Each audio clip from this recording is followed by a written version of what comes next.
What's up at welcome sa Pocho Clock. Ito ang ikapitong episode ng Reality ko kung saan tinitingnan natin ang mga relo ng mga politiko. Sa episode na to, titingin tayo ng mga sample ng mga relo mula sa koleksyon nila Senator Alan Peter Cayetano, Mayor Rodrigo Duterte, at Senate President Chis Escudero. Hindi na ako magpapaligoy-ligoy pa. Tara na! You're not disqualified. Sabi Manila noon sa itong kumelik na ito, isa pa to.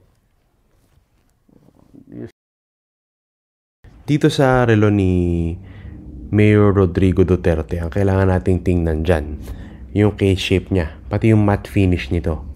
Mapapansin nyo rin, higita nyo may 12, 3, 6, and 9. Tapos mapapansin nyo talagang legible yung hands, no? From this angle, I think yung time nga na nakalagay dyan is 9:20. Mapapansin nyo rin, merong black leather strap. At dahil sa mga katangian na yan, tingin ko this is a Zin 856 UTC, the fully regimented version, no, on the strap. Talagang mahalaga dito yung pagiging Flieger or pilot's watch ng relong ito.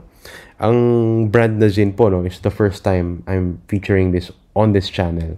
Established yan noong 1961 by Helmut Zinn. At noong panahon pa na yun, focus niya na ang pilot watches. That continues up to today, but they've expanded or broadened their horizons, and marami na po silang style ng watches na tinatakal, no? For example, dive watches. Si Duterte talaga mahilig yan sa IWC, and before seeing this footage, no, akala ko puro siya IWC, but it's really good to see him exploring other brands like the Zin, because I think the Zin is a great alternative sa IWC, no? Ang relo na ito talagang useful sa mga piloto.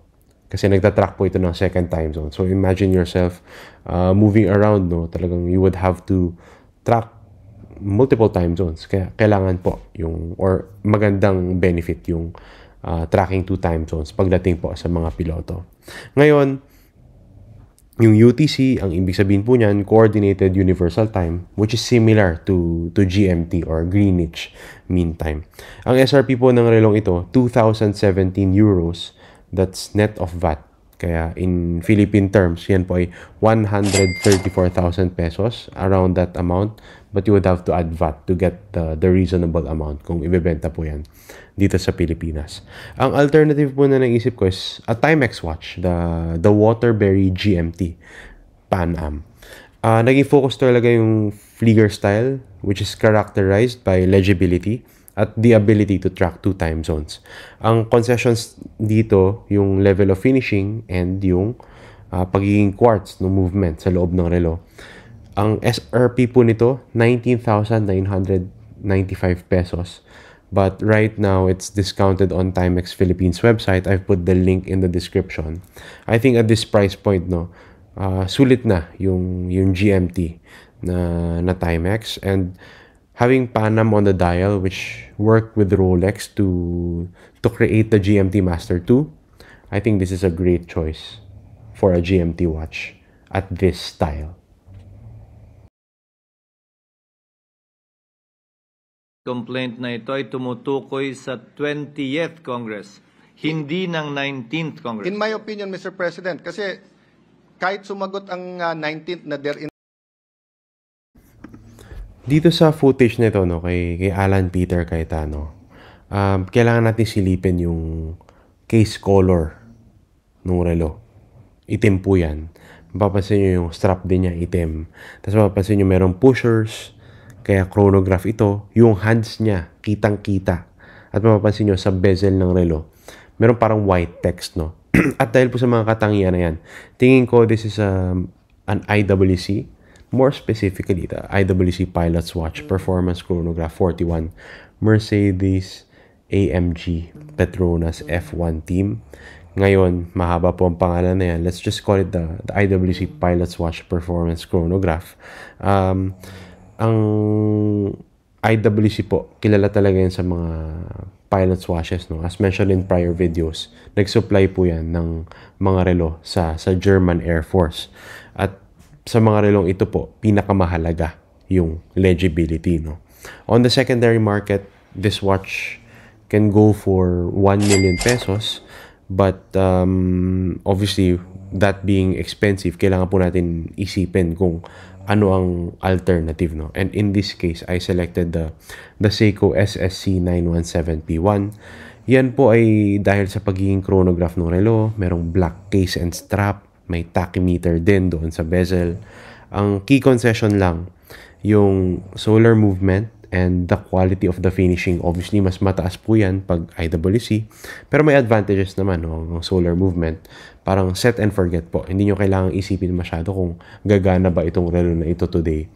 Ang SRP po ng relong ito is 36,400 pesos. But in authorized dealers such as at Tokyo, no, maaari po kayo makakuha ng discount. Pero kung interested kayo to buy the watch now, I've put the link to the Seiko boutique in the Philippines para ma-access nyo, where you can see the watch. And this watch po, no, yung Seiko speed timer, marami pong nakaganyan. And I think for good reason. This is a good looking watch at a great price point. And especially kung hesitant pa kayo mag-invest in highly priced pieces such as the IWC, I think you cannot go wrong with a chronograph from Seiko, especially the speed timer.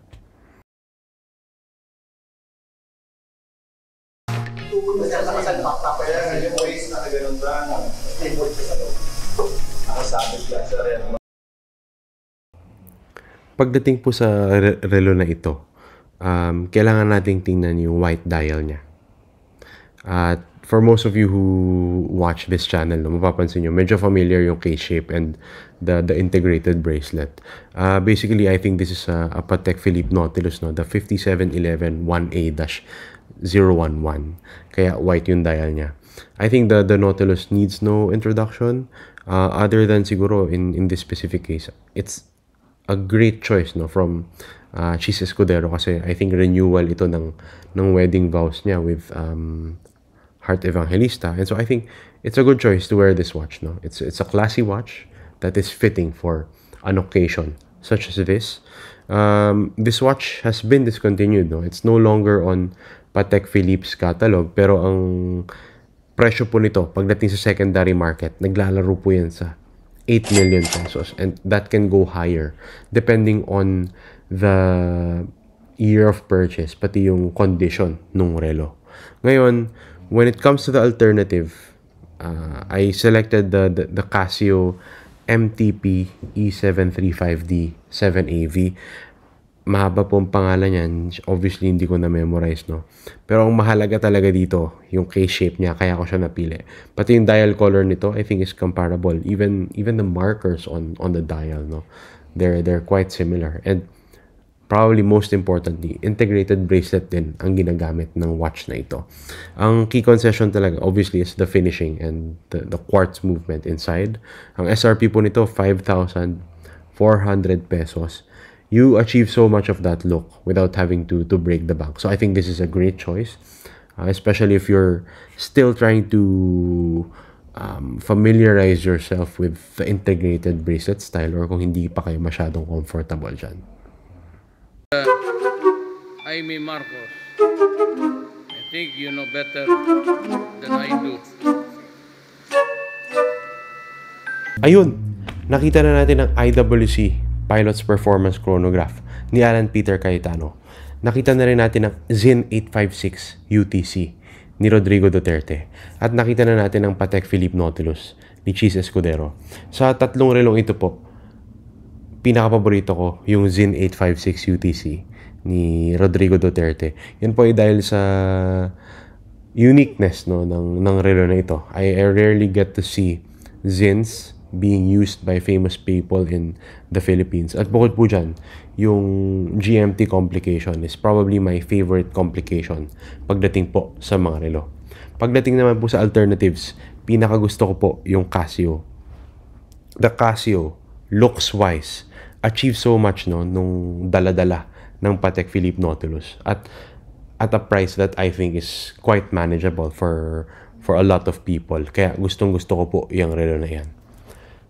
Pero opinion ko lang po yun. Kung iba po ang inyong opinion, kung tingin nyo merong ibang relo na mas angkop dun sa mga tiningnan nating mga relo ng mga politiko na tiningnan natin today. Let me know in the comment section down below. Kung trip nyo po yung ganitong klaseng content, please hit the like button.